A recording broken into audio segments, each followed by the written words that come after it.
नमस्कार, मेरा नाम सोनू DR कुमार है और आज मैं हूं चैनल सोच समाज का और उसके साथ हम लोग साथ में हैं रजनीश शर्मा जी के। और आज हमारा जो विषय है वो बहुत ही अनोखा और बहुत ही खूबसूरत विषय है, जिसको आज हर समाज का युवा बड़ा ही आनंदमय और उसको एंजॉय करता है। नाम है उस चरित्र का रावण। रावण एक ऐसा चरित्र जिसको हम लोग हर साल हर वर्ष रामलीला करते हुए उसको आगे के हवाले कर देते हैं। तो मैं उसी रावण के बारे में सुनना चाहूँगा आपसे कि वो रावण का कैरेक्टर जो हम हर साल जलाते हैं वो बहुत ही धूर्त टाइप का कैरेक्टर रहा, बहुत ही बड़ा ही असभ्य टाइप का कैरेक्टर रहा जिसको हम लोग हर साल जलाते हैं। लेकिन क्या आपको लगता है कि जो ये समाज है आज का, जो उस रावण के पुतले को जलाता है, क्या वो जलाने योग्य है? क्या रियल में आज रावण के चरित्र के जैसा हम जैसे इंसानों का या हम जैसे जो भी व्यक्ति यहाँ पे हैं इस समाज में, इस कलयुग में, क्या उसके किसी भी लायक हैं रावण के गुण और अवगुण? क्या उसको आप थोड़ा सा विषय पे हमें बताएंगे कि आपका क्या इस पे विचार? नमस्कार सोनू जी। नमस्कार जी। और आपने जो ये विषय चुना है निस्संदेह बहुत ही उत्सुकता जागृत करने वाला है, और जो पॉइंट आपने उठाया है ये बहुत ही अलग तरीके का पॉइंट है। क्या हम इस लायक हैं कि हम रावण का पुतला जलाएं? सवाल ये है आपका। मेरा मानना यह है कि रावण का पुतला जो जलाया जाता है, ये जो जलाया जाता है मनोरंजन के लिए जलाया जाता है। और एक उद्देश्य ये भी था जब रामलीला शुरू की गई थी समाज में कि इसके जो प्रभाव होते हैं रावण के, रामायण के दुष्प्रभाव क्या थे, क्या इनका अच्छा था क्या बुरा था, वो समाज सुन ले, समझ ले और उस पर अमल करे उस हिसाब से।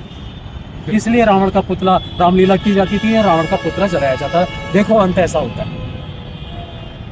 एक छोटी सी घटना भी बताता हूँ। मैंने पिछले साल जैसे अक्सर कॉलोनीज में रावण जलाए जाते हैं छोटे। बिल्कुल बिल्कुल। मेरी कॉलोनी में मुझे आगे कर दिया गया, रावण को आप अग्नि देंगे। बिल्कुल। और मैंने वो काम तो कर दिया। फिर मुझसे बोला गया कुछ आप जरा बोलिए, वो वीडियो वाले थे वहाँ। तो मैंने कहा मैं एक सवाल पूछना चाहता हूँ जो यहाँ बैठे हुए लोग हैं। मेरे सामने 10, 12, 15 महिलाएं बैठी हुई थी, सब पढ़े लिखे लोग थे। और मैंने सवाल कर दिया उनसे कि आपको रावण का जलाना अच्छा लगता है? और सवाल मेरा ये था, क्या रावण आपको अच्छा लगता है या बुरा लगता है? आप भी हैरान हो जाएंगे जानकर। उन सभी महिलाओं ने जम के कहा रावण अच्छा है। अच्छा जी, हमें रावण पसंद है। अरे वाह। सबने बोला। मैं भी हैरान, मैं क्या जब आपको पसंद है फिर भी आप जलाते हो? उन्होंने कहा जलाते हैं। मैंने कहा फिर क्यों जलाते? बोले मजा आता है। अच्छा मजे के लिए मजे के लिए जलाते हैं। ओके, ठीक है। फिर मैंने और एक जन्नाटेदार सवाल किया। मैंने कहा एक बार बताइए, आपको रावण पसंद है ना? बोले हाँ है। मैंने कहा आपको ऐसा पति दे दिया जाए तो, या आपके पति में ऐसे गुण हो तो चलेगा? बिल्कुल। जो कुछ तेज कर रहा थी बोले हाँ चलेगा। लंका उसकी सोने की होनी चाहिए, मगर सीता को उठा कर ना लाए हमारे यहाँ। ये बात तो सही कहा आपने। और उसके बाद फिर और क्या हुआ? कुछ ऐसी घटना जो वहाँ की मजेदार थी? देखिए घटनाएं तो हमेशा मजेदार चलती होती रहती हैं, लेकिन अभी क्योंकि हम चैनल पर हैं, थोड़ा इस बात को मैं भी रोक के अभी उस सवाल पर आता हूँ, क्या हम इस लायक हैं कि हम रावण का पुतला जलाएं या नहीं? देखिए रावण को जो सजा मिली थी जब उसका वध किया गया था वो था सतयुग। यस। और सतयुग में ऐसा अपराध करना बहुत ही जघन्य माना जाता था, और ये माना जाता था जो ऐसा अपराध करेगा उसे जन्मों जन्मों तक सजा मिलेगी, अनंत काल तक सजा मिलेगी। बिल्कुल। और शायद उसी अनंत काल की वजह से उस बेचारे को आज तक चलाया। ओके, बढ़िया। उस समय तो ये जघन्य अपराध था। अब आपने कहा क्या हम इस लायक हैं? आज तो इसको अपराधी नहीं माना जाता। छेड़ाखानी, उठा ले जाना, बिल्कुल, रेप कर देना, ये तो ऐसा है। आप अखबार उठाकर देखें तो इतने बड़ा है पूरा। और अननोटिस अनरिपोर्टेड अपराध तो इतने ज्यादा हैं कि संख्या बेइंतहा ज्यादा है। बिल्कुल। और ये अपराध जब वो विश्लेषण होते हैं ना तो कहा जाता है कि ये तो घर में सबसे ज्यादा होता है। बिल्कुल, ये हालत है। यस। और ये हालत क्यों है ये भी बात मैं आपको बता दूं कि वो सतयुग था बिल्कुल, जब इसको अपराध माना गया था। अब ये कलयुग है, और कलयुग की विशद व्याख्या तो उस समय भी कर दी गई। बिल्कुल। आपने एक गाना सुना होगा, रामचंद्र कह गए सिया से ऐसा कलयुग आएगा। बिल्कुल सही कहा आपने। हंस चुकेगा दाना दुन का, कौआ मोती खाएगा। आज कौए मोती खा रहे हैं। हाँ, बात तो आपकी बिल्कुल दुरुस्त और बिल्कुल सही फरमाया आपने।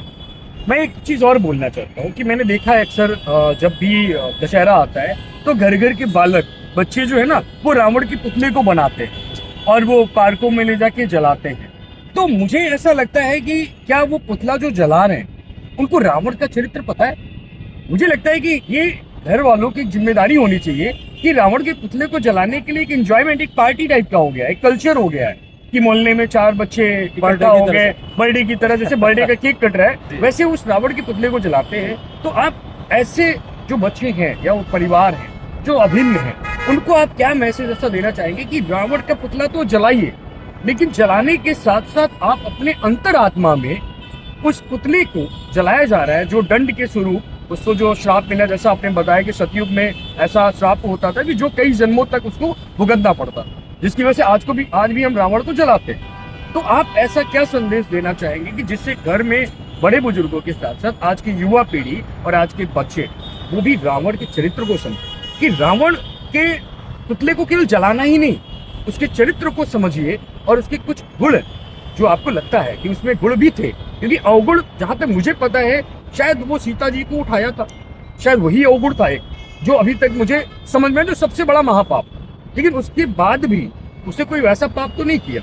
लेकिन फिर भी जो आज का व्यक्ति है, आज का जो समाज है, वो रावण को हर एक जगह ले आता है। गंदगी है तो रावण का नाम, प्लास्टिक बढ़ रहा है तो रावण का नाम, नदियां गंदी हो रही है तो रावण का चरित्र, मतलब कुछ भी हो रहा है तो रावण रावण रावण। तो मैं चाहूंगा कि थोड़ा रावण के गुणों के बारे में और उसके अवगुणों के बारे में जैसे मुझे ज्ञान मिले और समाज को भी ज्ञान मिले कि क्या क्या उनके गुण थे, क्या क्या अवगुण थे, जिसको हमें अवगुणों को छोड़ के गुणों को ग्रहण करना चाहिए, जिससे हमारा कल्याण हो सके, हमारे समाज का कल्याण हो सके, सोसाइटी में एक अच्छी सी सभ्यता का जो है संगठन हो सके। आप उस पर कुछ बोलिए। देखिए, आपने बहुत अच्छे से बहुत सारी बातें समझनी चाहिए और मैं इसका जवाब भी ज़रूर दूंगा आपको।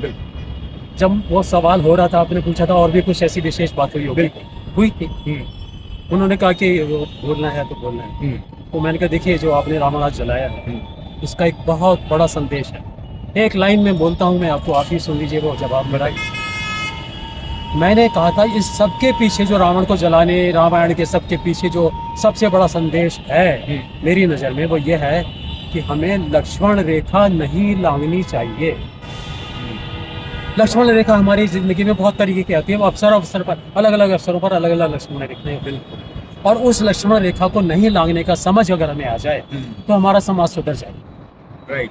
क्योंकि अगर सीता ने लक्ष्मण रेखा ना लांघी होती, रावण उनको उठा कर न ले जाता, रावण उनको उठा कर न ले जाता तो रावण का वध न होता, आपको रामायण करने का, रावण को जलाने का मौका ना मिलता। राइट। तो मेरा संदेश सिर्फ ये है कि हमारे जीवन में हर कदम पर कहीं ना कहीं लक्ष्मण रेखा हर काम के विषय में होती है। चाहे आप पढ़ाई कर रहे हो तो भी वहाँ पर कुछ लक्ष्मण रेखाएं होती हैं, इनको नहीं लांघना है हमें।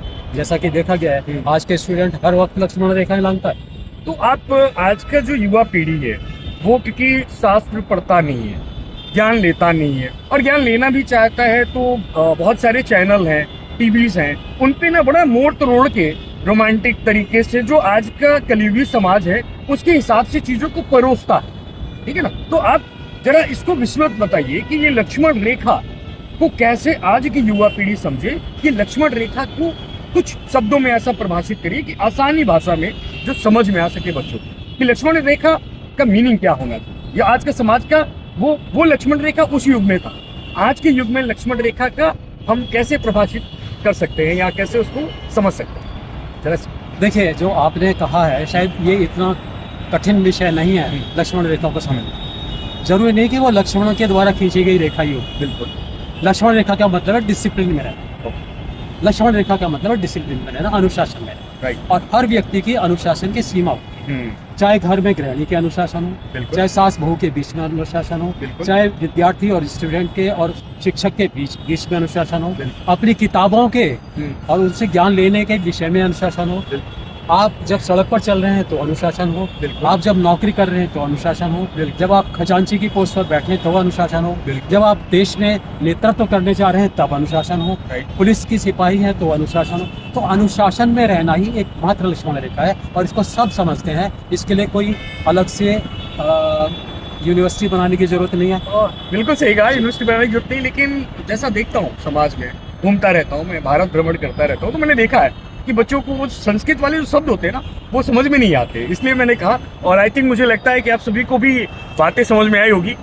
सर ने बहुत अच्छे से लक्ष्मण रेखा को परिभाषित किया और सभी समाज के वर्गों के लिए इन्होंने बोला है। यानी लक्ष्मण रेखा वो एक ऐसी रेखा जो आपको अनुशासित रखती है, जो अनुशासन में रखती है, और अनुशासन और साथ में मर्यादा में रखती है। क्योंकि मर्यादा क्या है? अनुशासन ही मर्यादा का एक रूप है। आपको अपने क्षेत्र के, अपने कार्य क्षेत्र, अपने परिवार के क्षेत्र के, जो भी उस समाज का एक अनुशासन वाला रेखा है, जिसको लक्ष्मण रेखा कह सकते हैं, उसके अंदर रहेंगे तो आपके साथ कभी भी ऐसी घटना नहीं होगी जैसा सीता जी के साथ रावण ने घटना किया। बहुत अच्छा। जैसे आपने ये भी बात कही अनुशासन के बारे में, तो एक छोटी सी बात मैंने एक लिखी थी कुछ दिनों, जब राम मंदिर का निर्माण हुआ, बिल्कुल। उसके बाद मेरे दिमाग में कुछ आया, लिखा मैंने ऐसे लिखा कि मैं एक दिन, एक शाम रात अच्छा जी। रात को मैं अकेला जा रहा था अयोध्या के मंदिर के सामने से। अरे वाह। मैंने देखा कि मेरे सामने हम्म। एक व्यक्ति कंधे पर धनुष बाण रखे हुए जा रहा है। अरे। मैं उत्सुक हो गया, देखना चाहता कहाँ जा रहा है। देखा तो वो मंदिर के पीछे गया। ओ। वहाँ जाकर बोला, मंदिर के पीछे जाकर बोला, अच्छा। भैया मैं लक्ष्मण हूँ ओ। और आपको चेतावनी देने आया हूँ कि इस मंदिर से बाहर मत निकलना, अच्छा जी। क्योंकि मैंने अभी शहर का भ्रमण करके आया हूँ, हर चौराहे पर रावण खड़ा है क्या बात है। और अट्टहास कर रहा है वाह। और कह रहा है, राम, जो लोग तुम्हारे दर पर सारी जिंदगी नाक रगड़ते हैं उनके काम नहीं बन पाते, राइट। और मैं रावण हूँ, जो लोग मेरी शरण में आते हैं चुटकियों में उनके काम बनाता हूँ। और ये समझ गए आप क्या कहना चाहता हूँ? बिल्कुल समझ गया। फिर आप जब गलत रास्ते अख्तियार करते हैं, आप सारे कामों को सफलता से मिलता है। कहते हैं कि सफलता नंबर 2 के रास्ते से मिलती है। हमारे आज के समाज में संदेश बहुत मजबूती के साथ है। और जो लोग ईमानदारी से भगवान की शरण में, न्याय की शरण में और सच्चाई की शरण में रहते हैं, उनके काम नहीं बन पाते। संदेश ये था। तो आज का जो समाज है वो ऐसा समाज है कि गलत रास्ते को जल्दी पकड़ लेता है और सही रास्ते को पकड़ने में उसको बहुत झिझक आती है, या उस पर वो जाकर समझता है मेरे को सफलता मिलेगी। लेकिन मैं इस जगह पे थोड़ा सा कहना चाहूँगा, या उस पर प्रश्न है मेरा, क्योंकि जब राम की और रावण की बात हो रही हो तो हनुमान जी की भी बात होनी चाहिए, नहीं तो अधूरी सी कहानी लगती है। तो जैसा आपने बोला कि 2 नंबर की कमाई के बारे में बोलते हैं कि 2 नंबर से आजकल शॉर्टकट में बहुत कुछ मिल जाता है, बात आपकी सही है, बिल्कुल दुरुस्त है। लेकिन मुझे लगता है कि ऐसा नहीं है। राम को मानने में भी आपको सफलता बहुत लंबे समय तक मिलती है। बस समाज को समझना पड़ेगा कि जैसे रावण ने तप किया, बहुत सारे तप करने के बाद ब्रह्मा को खुश कर दिया, जितने भी थे शिव को खुश कर दिया, और उसने सिद्धियां प्राप्त की। यानी एक तरह से वो 2 नंबर के रास्ते से गया और उसने बहुत सारा अपने आप को प्राप्त कर लिया, शक्तियां, धन दौलत, सब कुछ। लेकिन अंत में हुआ क्या? अंत में तो उसका अंत ही हुआ। ऐसे ही जो आज 2 नंबर के रास्ते पे जा रहे, उनका अंत भी बड़ा ही क्रूर होता है, बस वो दिखता नहीं। लेकिन वहीं पे एक भक्त थे, हनुमान जी।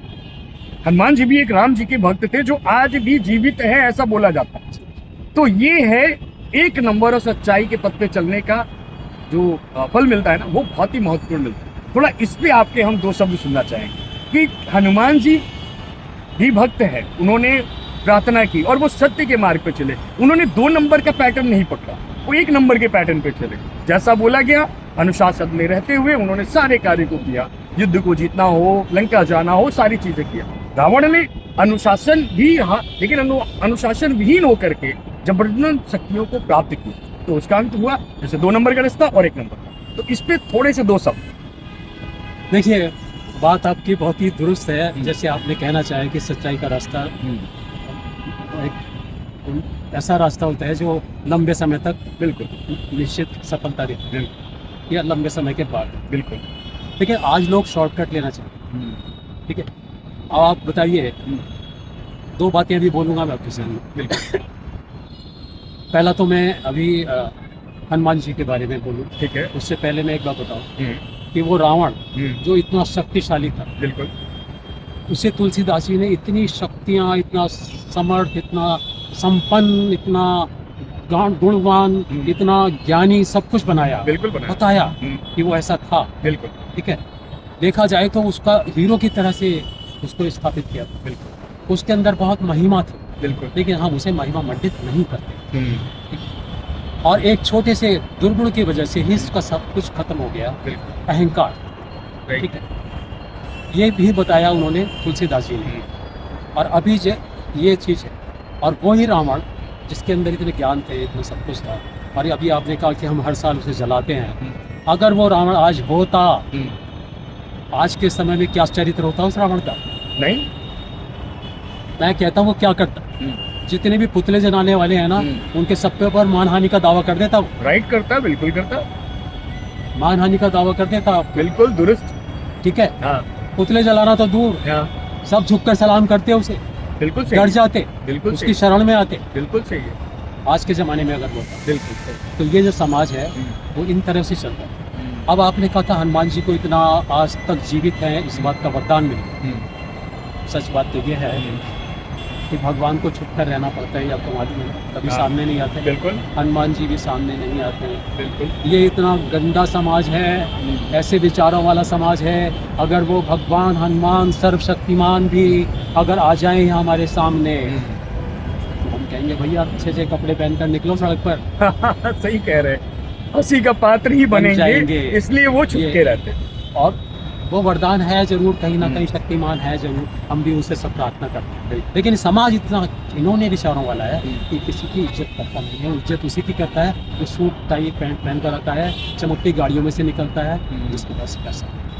तो आप क्या कहना चाहेंगे इसके लेकर के कि पैसा कमाने के लिए क्या 2 नंबर का मार्ग ही उचित है, आपको लगता है, या ईमानदारी से काम करना चाहिए और सुकून से रहना चाहिए? इसमें 2 विषय, 2 शब्द, और इसके साथ ही में रावण का चरित्र भी हम यहाँ पे विराम करेंगे, फिर नेक्स्ट टाइम कभी और वार्ता करेंगे। तो मतलब मैं चाहता हूँ कि समाज को एक ऐसे मैसेज दीजिए कि रावण के चरित्र, राम के चरित्र को एक समावेश करते हुए, एक बांधते हुए सभी चीज़ों को, सभी की भूमिकाओं को, और हम वार्ता को समाप्त भी करें और संदेश भी दे दें कि इसको पढ़ें, लोग समझें और अमल करें अच्छी चीज़ों को। मैं शीघ्र आपको जवाब देता हूँ, कोई लंबा जवाब नहीं दूंगा। मेरा अपना मानना ये है कि हमेशा सच्चाई के रास्ते पर चलना चाहिए। पैसा एक सेकेंडरी चीज़ है, आपका आत्मसम्मान। और मेरा मानना ये है कि जो हमारी अपने अंदर आत्मा होती है वो ही सबसे ज़्यादा हमारे लिए सुकून का काम करती है, या हमारे को अपने से दूर रखती है अगर हम गलत काम करते हैं। वही हमारे का न्याय कर देती है, न्याय करती है। और दूसरी बात यह है कि मैंने आज तक किसी भी मोटी मोटी फिरौती लेने वालों को, गलत रास्तों से पैसा कमाने वालों को कभी भी 2 रोटियां चैन से खाते नहीं देखा है। बिल्कुल सही। बचपन से लेके आज तक मैंने बहुत सारे लोगों का अध्ययन किया है, देखा है ना, कोई 2 रोटियां भी चैन से नहीं खा पाते। जेल में बैठे लोग भी करोड़ों की फिरौतियां ले रहे हैं, बिल्कुल लेकिन जेल में बैठे। बिल्कुल और जो जेल के बाहर हैं वो अपने घर नहीं जा पाते, बिल्कुल अपने भाई बहन बीवी बच्चों से नहीं मिल पाते। बिल्कुल। तो मेरा कहना ये है कि सच्चाई का रास्ता ही हर हाल में सफलता देता है। जीवन की सफलता सच्चाई के रास्ते में है। बिल्कुल सही कहा आपने। मुझे उम्मीद है कि आपको जवाब मिल गया। मैं बिल्कुल मिल गया है, और बस मैं समाज के युवा पीढ़ी को बस इतना बोलना चाहता हूँ कि देखिए, पूरी जो कहानी है उसमें एक चीज़ जो मुझे समझ में आई बेहतर तरीके से, कि रावण के चरित्र से अगर आपको सीखना है तो उसके गुणों को सीखिए, उसके अवगुणों को नहीं। गुण उसके इतने महान थे कि वो इतना बड़ा ज्योतिषाचार्य था, वेदों का ज्ञाता था। मतलब मुझे जहाँ तक पता है कि गणेश जी के बाद कह सकते हैं कि वो रावण को ही ज्ञान था सभी वेदों का, और वो इतना बड़ा ज्योतिषाचार्य था कि 9 ग्रहों को, इवन काल तक को, शनि ग्रह जिसको आज हम लोग बहुत जाते हैं, दिया जलाते हैं, धूप बत्ती करते हैं, सोच के देखिए कि रावण ने उनको तक अपने पास बंधक बना के रखा था। मतलब हवा, पवन पुत्र हनुमान, जो पवन हवा है, हवा पवन देवता जी है, वो झाड़ू लगाते थे। तो क्या प्रतापी था, उसको क्या ज्ञान था। तो आप अगर रावण के चरित्र में जाना चाहते हैं, समझना चाहते हैं, तो रावण के चरित्र में उसके गुणों को पढ़िए, समझिए। और रही बात 2 नंबर वाली कमाई की, तो मैं रिक्वेस्ट करूंगा कि 2 नंबर की कमाई से कुछ भी नहीं होता है। आप पैसा तो कमा लेंगे, लेकिन सुकून आपको बिल्कुल नहीं मिलेगा। दिन रात चैन बेचैन आप रहोगे, किस बात को लेके, कहीं मेरा आया हुआ पैसा कोई और ना लूट ले जाए, क्योंकि आपने लूटा है तो आपको डर रहेगा कि कोई और ना लूट के ले जाए। आई थिंक मैं सही कह रहा हूँ, क्योंकि जो चोर होता है तो वो हमेशा चोरी करता है, तो उसको पता होता है कि मैंने चोरी इस तरीके से किया है, भाई मेरा भी कोई चुरा सकता है। और जो ईमानदार है उसको पता है मैंने मेहनत किया है। जैसे मजदूर होता है ना, अपने घरों में आता है मिस्त्री मजदूर, वो 500-600 रुपये पाता है, लेकिन उसको नमक रोटी खा के भी सुकून से नींद आ जाता है। क्यों? क्योंकि ईमानदारी का पैसा है। और महलों में फूलों के मतलब सैया पे सोते हैं लोग, मखमली बिस्तरों पे 2 नंबर की कमाई करते हैं और बिस्तर होते मखमली, लेकिन रातों को नींद की गोलियां लेके सोते हैं। तो आई थिंक एक छोटे से शब्दों में और मैं आखिरी में बिल्कुल हमारे देश में आपको ज्ञात होगा रामचंद्र जी का हर कदम अयोध्या कहाँ थी, किस रास्ते से जंगल गए थे, कहाँ कहाँ उनके मंदिर हैं, कितने मंदिर हैं, कहाँ उन्होंने युद्ध किया, कैसे किया, रावण को मार दिया। ठीक है, सब कथाएं स्पष्ट रूप से दिखती हैं, पता लगता है यहाँ राम थे। लंका में रावण का रास्ता, बिल्कुल सोने की लंका, बिल्कुल इतना बड़ा प्रतापी, आपने बिल्कुल, बहुत कुछ बोला रावण के चरित्र के बारे में, ज्ञान के बारे में, लेकिन लंका में कोई रावण चरितमानस नहीं होती, नहीं वहाँ रावण लीला नहीं होती, नहीं होती, वहाँ रावण का कोई मंदिर नहीं है, नहीं है, वहाँ कोई बता नहीं पाता रावण कौन से कंदरे में और कौन से पेड़ के नीचे रहता था। बिल्कुल कोई चिन्ह नहीं मिलते। बिल्कुल सही कहा। इतनी बड़ा प्रतापी होने के बाद, इतनी बड़ी लंका होने के बाद, सोने की लंका होने के बाद उसका कोई चिन्ह नहीं है, कोई उसको याद नहीं शायद करता है लंका में, लेकिन राम को सब हमेशा हमेशा याद करते हैं। और पूरी ये दुनिया, बहुत बड़ा अंतर है, पूरी दुनिया में याद ये बहुत बड़ा अंतर है। बहुत ये- बहुत अच्छा लगा और धन्यवाद है। आप थे हमारे रजनीश शर्मा जी और आपने बहुत अच्छा बोला रावण के बारे में। मुझे लगता है कि इस वीडियो से आपको बहुत सारे ज्ञान मिलेगा, मन को दिल को सुकून मिलेगा। अगर आप किसी भी तरीके से गलत कोई कार्य कर रहे हैं तो आपको जरूर इस वीडियो को देखने के बाद सोचने के लिए मजबूर करेगा कि हमें क्या ये काम करना चाहिए या छोड़ना चाहिए। और मुझे लगता है भाई ईमानदारी से जिए और रावण के चरित्र से अच्छा गुण लीजिए और रावण बनिए, लेकिन आपराधिक तौर पे नहीं, स्वास्तिक तौर पे या कह सकते हैं वैष्णव तत्व पे आप बनिए। धन्यवाद। इसी के साथ बहुत अच्छा लगा हो तो अपना लाइक कर दीजिएगा, सब्सक्राइब कर दीजिएगा और नेक्स्ट वीडियो को देखने के लिए हमको समय जरूर दीजिएगा। धन्यवाद।